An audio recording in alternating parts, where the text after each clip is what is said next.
merci. Alors effectivement, cette Europe qui était au départ prévue pour être une Europe de la coopération est aujourd'hui une Europe de la concurrence de tous contre tous, ce qui a des conséquences tragiques. Voilà, dans le monde entier, notamment des gens qui sont obligés de quitter leur pays vu les conditions dans lesquelles ils vivent et qui prennent des bateaux pour essayer de rejoindre notre continent. Et quand on laisse 18 000 personnes mourir en mer Méditerranée entre 2014 et 2018, je pense que là, au niveau de cette coopération, on peut parler d'échec. Voilà, je trouve que ce chiffre est tragique et qu'il montre vraiment à quel point nous sommes loin de la coopération. Et donc, par rapport à la mondialisation, ces conséquences aussi des traités de libre-échange, de ce libéralisme, c'est l'intensification des échanges commerciaux qui a des conséquences, donc, comme je disais, tragiques, mais voilà, partout, en Europe aussi.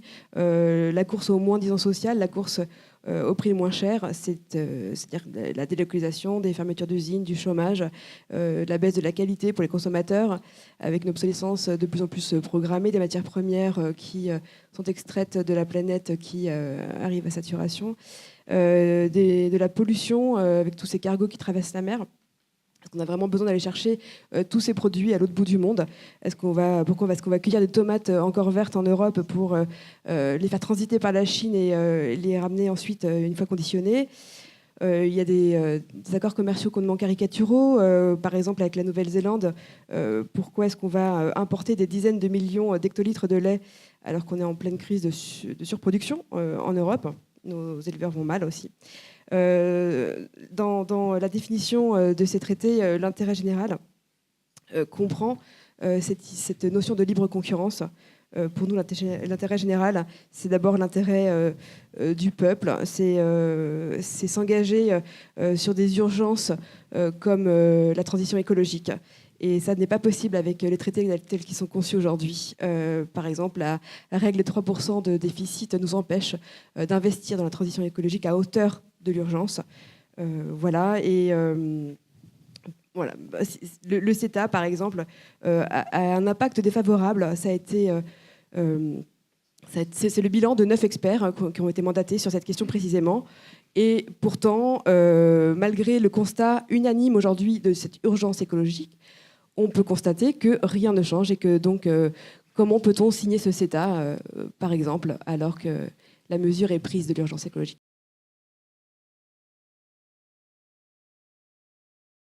Ça a été évoqué précédemment. Demain, le 10 mai, l'Union européenne atteindra le jour du dépassement, c'est-à-dire que toutes les ressources naturelles seront épuisées par rapport à ce que nous consommons. Ça paraît abstrait, mais ça signifie que si l'humanité consommait comme les Européens, il faudrait 2,8 planètes. Et on n'en a pas 2,8, on n'en a qu'une.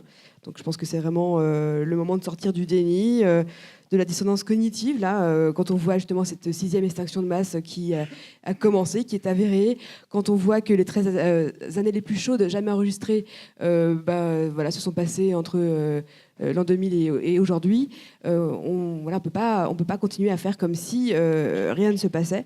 Et donc, voilà, il faut arrêter d'attendre un miracle et se montrer lucide, pragmatique, faire des choix dans cette crise majeure dans l'humanité. Pour l'humanité, être responsable, pragmatique, nous oblige à être radicaux. La politique des petits pas et la culpabilisation des citoyens, ça ne fonctionne pas. Les études le prouvent, le développement de la production et l'exploitation sans limite des ressources est à l'origine de la catastrophe en cours. Donc cette logique de la croissance mène à l'autodestruction du système. Et, il y a quand même des constats à faire. 25% des multinationales sont responsables de 71% des émissions de gaz à effet de serre.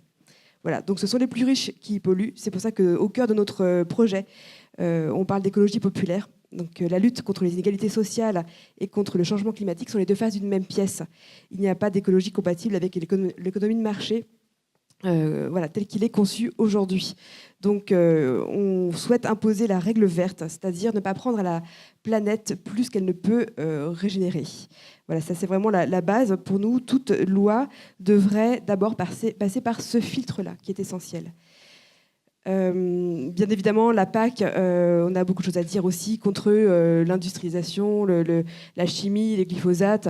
Ça, c'est absolument dramatique de continuer à financer avec le financement européen, enfin, d'orienter des capitaux sur un mode de production qui pollue, qui empoisonne à la fois les consommateurs, les terres, les citoyens, les consommateurs. Donc là, il y a vraiment un gros chantier au niveau de la réforme de la PAC.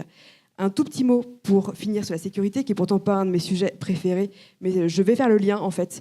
Voilà, quand on parle de sécurité, mais le terreau du terrorisme, c'est la guerre, c'est la misère. Quand on vend des armes à des pays en guerre, comme le cargo saoudien qui est en ce moment même au Havre, je pense que voilà, on peut quand même s'interroger sur ce qu'on est en train de produire dans le monde avec les armes qui sont vendues, et surtout par rapport au réchauffement climatique, comme quoi il y a un lien. En 2050, il risquerait d'avoir 250 millions de réfugiés climatiques. Merci. Moi, je m'intéresse particulièrement à la question sur le secret des affaires. En fait, je tiens à rappeler que dans notre liste, notre tête de liste, c'est Manon Aubry, qui vient de Oxfam, donc, qui est une ONG qui lutte notamment contre l'évasion fiscale. Donc je crois qu'à partir de là, déjà, on annonce la couleur. Voilà, on annonce la couleur sur le fait que pour nous, tout doit se faire dans la transparence et surtout qu'on doit combattre cette évasion fiscale qui a des conséquences vraiment graves sur ce qu'on peut faire, enfin, ce qu'on est obligé de payer nous-mêmes à la place de ceux qui refusent de payer. Donc oui, on a besoin de transparence, on veut que tout soit clair, on veut avoir une vraie liste de paradis fiscaux, pas une liste avec des petites îles microscopiques dont personne n'a jamais entendu parler, mais des vrais paradis fiscaux qui se trouvent en Europe, par exemple l'Irlande, le Luxembourg, les Pays-Bas. Donc là, à partir de là, oui, on protège aussi les lanceurs d'alerte. On a signé la charte anticorps.